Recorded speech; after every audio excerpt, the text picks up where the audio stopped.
Hello guys, welcome back to my channel. ఎన్నో రోజుల నుంచి వీడియోస్ అయితే అప్లోడ్ చేయలేదు, దానికైతే సారీ. అండ్ మన వీడియో తమ్నైల్ చూసి అండ్ వీడియో ఫస్ట్ స్టార్టింగ్లో చూసి షాక్ అయినట్టున్నారు. ఎందుకంటే గేమింగ్ ఛానల్ కాస్త వ్లాగింగ్ ఛానల్ అయిపోయింది అనుకుంటున్నారు కదా. ఏం లేదు, ఒక 2 డేస్ బ్యాక్ మేమైతే అహోబిలం అంటున్నా, యాగంటి ఇంకా మహానంది, మన కోట, ఏం కోట తెలుసా, అరుంధతి కోటకైతే వెళ్ళామన్నమాట. అప్పుడు నేను తీసిన ఫొటోస్, వీడియోస్ అండ్ కొన్ని విషయాలు మీతో అయితే షేర్ చేసుకుందామని నేనైతే ఒక వీడియో వ్లాగ్ లాగా తీసి మీకైతే అప్లోడ్ చేస్తున్నా. అండ్ ఈ వీడియో మీకు నచ్చితే ప్లీజ్ లైక్, షేర్ చేయండి. ఇదైతే మనం పోయే రూట్ అనమాట. అండ్ ఇప్పుడైతే మనం గుడిలోకి కూడా వచ్చేసాం. అండ్ అదే చూడండి మన గుడి ఎంట్రన్స్, అది మెయిన్. అండ్ ఇది సెకండ్ గుడి, ఇది కూడా చాలా మంచిదే. అంటే ముందర ఉన్నది మంచిదంటే అది కూడా మెయిన్ అనమాట. అండ్ పుష్ప షూటింగ్లో కూడా స్టార్టింగ్లో ఇక్కడే జరిగింది, ఆ గుడిలోనే. అండ్ ఇదైతే మనం పైకి ఎక్కుతున్నప్పుడు అనమాట. కొంతమంది నార్మల్గా చూస్తేనే ఎక్కలేకపోతున్నారు. నేను మీకోసం ఒక చేత్తో ఫోన్ రికార్డింగ్ చేసుకొని ఒక చేత్తో మెల్లగా ఎక్కుకుంటూ పోతున్నా మీకోసం. ఇంత కష్టపడుతున్నా, అందుకు మీరు నన్ను సపోర్ట్ చేయాలి, సబ్స్క్రైబ్ చేయాలి, అన్నీ చేయాలి. అండ్ మీకు ఏమైనా షేర్ చేసుకోవాలంటే కామెంట్స్ కూడా చేయండి.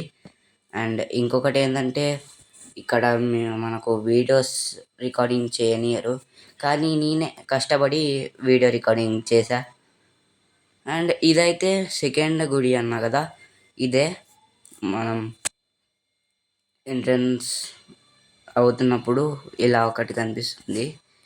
ఇదిగోండి, ఇలా మనం చూసుకుంటే ఇక్కడ మొత్తం కొండలు అన్నీ ఉన్నాయి. ఇక్కడ ఒక పాడుపడిపోయిన గుడి లాంటిది ఉంది. అండ్ ఇది చూసుకుంటే ఒక చిన్న కోనేరు అనమాట. ఈ కోనేరులో మనకు అలో లేదు. ఇప్పుడు మీకు కింద నుంచి చూపిస్తున్నా, పైనుంచి చూపిస్తున్నా, ఆ కోనేరు పైనుంచి. ఇప్పుడు తర్వాత మీకు కింద నుంచి కూడా చూపిస్తా, వెయిట్. అండ్ ఇప్పుడు మనం సెకండ్ మెయిన్ గుడిలోకి కూడా వెళ్తాం, వెయిట్ చేయండి. అండ్ కోనేరు అని చెప్పాను కదా, ఇది మన కోనేరు, కింద నుంచి చూపిస్తున్నా. అండ్ ఈ కోనేరులో చూడండి మన రిఫ్లెక్షన్ కనిపిస్తుంది. అంటే ఫేస్ చేసేద్దాం అనుకున్నారు కదా, అంత లేదు. అండ్ చాలామంది ఉన్నారు, ఎవరు లేనప్పుడు ఎక్కువ రికార్డింగ్ చేసిన నేను.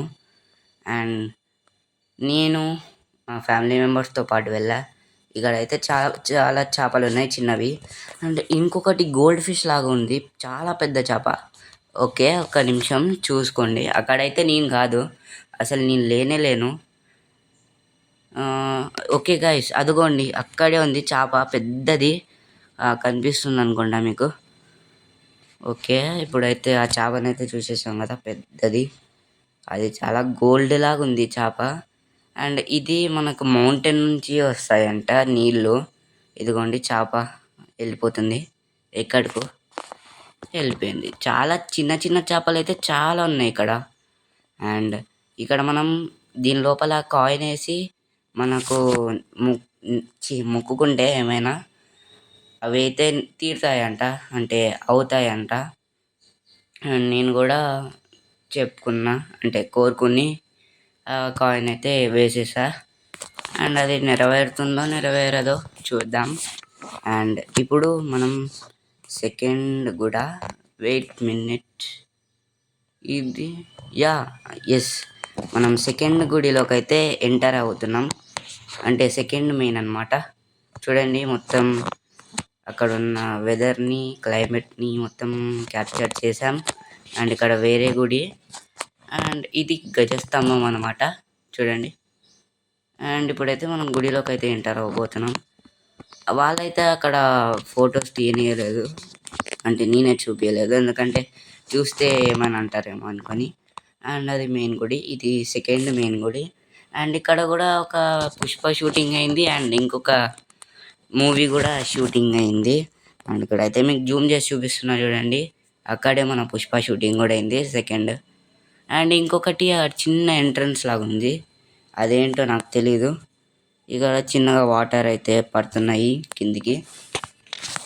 అండ్ మన మొత్తం ఇంకా కాలేదు, ఇంకా మీకు అన్నీ చూపిస్తా.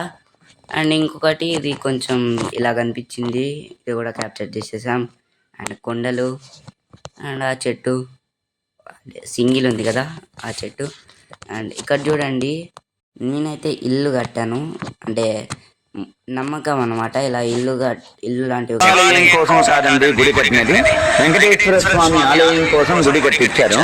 ఏం జరిగిందంటే స్వామివారిని శిల చెక్కేటప్పుడు కుడికాలు గోరు బింగమైపోయిందండి. అందుచేత లోపల పెట్టకూడదని చెప్పేసి స్వామివారిని గృహలో తీసుకొచ్చి ప్రతిష్ఠించారన్నమాట. అప్పుడు అదే స్థలంలో శివపార్వతులు ఆది దంపతులుగా ఒకే రాయి మీద వెలిచారండి. మీరు చూసే ఉంటారు, ఎక్కడైనా స్వామివారు లింగాకారం రూపంలో ఉంటారండి, ఇక్కడ అట్లా కాదు, ఒకే రాయి మీద దంపతులు ఇద్దరు వెలిచారండి. పసుపు పూసనికి వెళ్ళి అమ్మవారు, వీవూరి పెట్టినకి వెళ్ళి స్వామివారు ఉంటారు. ఇంకోటి ఏంటంటే నంది కూడా పెరుగుతూ ఉంటుందండి. యాగంటి బసవయ్య కలియుగాంతం అంతకంతకు పెరిగి రంకేస్తారని చెప్పారు. ఎప్పుడు వేస్తారు తెలియదండి, వేసినప్పుడు మాత్రం కలియుగం అంతమైపోద్ది అన్నమాట.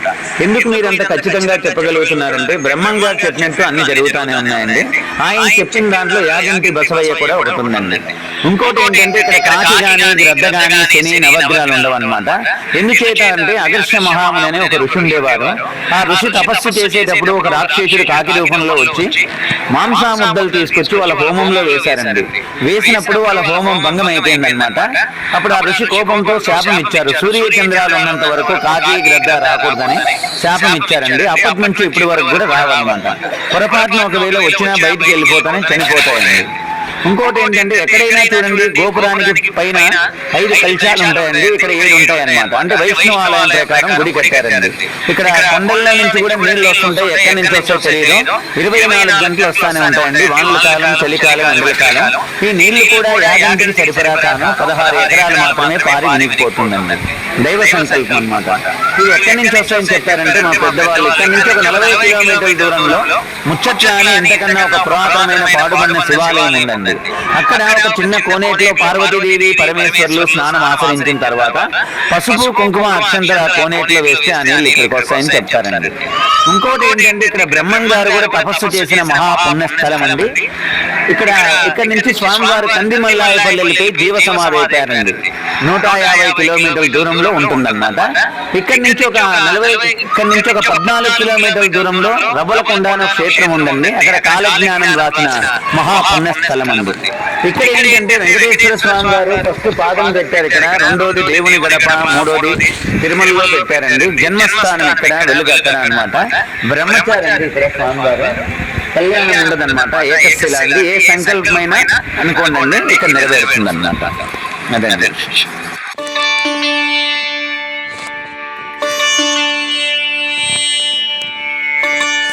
ఫైనలీ మీకైతే అర్థమైంది అనుకుంటా. అండ్ ఇది చూడండి, మనమైతే మన అరుంధతి కోటకు అయితే వచ్చాము. అంటే లోపలికి వెళ్ళలేదు కానీ బయట నుంచి తీసాం. అండ్ దగ్గర నుంచి ఫొటోస్ అయితే ఇలా కనిపిస్తాయి, ఇదిగోండి ఇలా. అండ్ మనం తర్వాత మహానందికి కూడా వెళ్ళాం, అదిగోండి ఇలా ఉంటుంది ఇమేజ్. అండ్ ఇది ఇలా ఉంది కదా, ఇది స్ట్రక్చర్ నాకు ఏమో తెలీదు, కానీ మా మమ్మీని వాళ్ళని అడిగితే దీని లోపల రథం ఉంటుంది, ఏదైనా ఫెస్టివల్ జరిగినప్పుడు తీస్తారు అని చెప్పారు. ఆ బొక్కల్లో నుంచి అయితే నేను వీడియో అయితే తీసా రథం ఎలా ఉందో అని. ఒక్కసారి గనక నా ఫోన్ జారి పడింది అనుకో లోపల, ఎవ్వరు తీయలేరు. ఎందుకంటే ఆ లాక్ ఎవరి దగ్గర ఉందో కూడా ఎవరికి తెలియదు కాబట్టి ఎవరు తీయలేరు. అండ్ ఆ కోనేరుని అయితే కింద నుంచి ఫోటో తీసా, ఇది పైన నుంచి ఎవరు లేనప్పుడు తీసా, అందుకే మంచిగా ఉంటుంది. అండ్ దానిపైన చిన్న గోపురం లాగుంది, అది కూడా తీసా. అండ్ ఇవైతే మౌంటైన్స్. అండ్ మీకైతే ఈ గుడి గురించి అర్థమైంది అనుకుంటా, ఆ స్వామి అంటే ఆ బాబానే చెప్పిన దాని గురించి. అండ్ ఇది చూడండి, ఇది కూడా ఒక దానిలాగా అంటే ఫోటో తీశాను, ఇది వేరే యాంగిల్ ఆ పైన దానిది. అండ్ ఇది కొంచెం స్కై మంచిగా ఉన్నందుకు నేను ఫొటోస్ అయితే తీసా. అండ్ అంత పెద్ద కొండల మధ్యలో ఈ ఒక్క చెట్టు చిన్నగా సింగిల్గా ఉంది, అందుకే తీసా. అండ్ ఇది చూసుకుంటే మనం ఒక కోనేరు ఉంటుందంట దీని లోపల, కోనేరులో మనం స్నానం కూడా చేయొచ్చు, కానీ నేను చేయలేదు. అండ్ ఇక్కడ నుంచి ఉంది కదా వే, అక్కడ నుంచి నేను కిందకి అయితే వచ్చా. అప్పుడు నాకు ఇంత కాలాలంటే ఎవరికి అర్థం కాదు అది.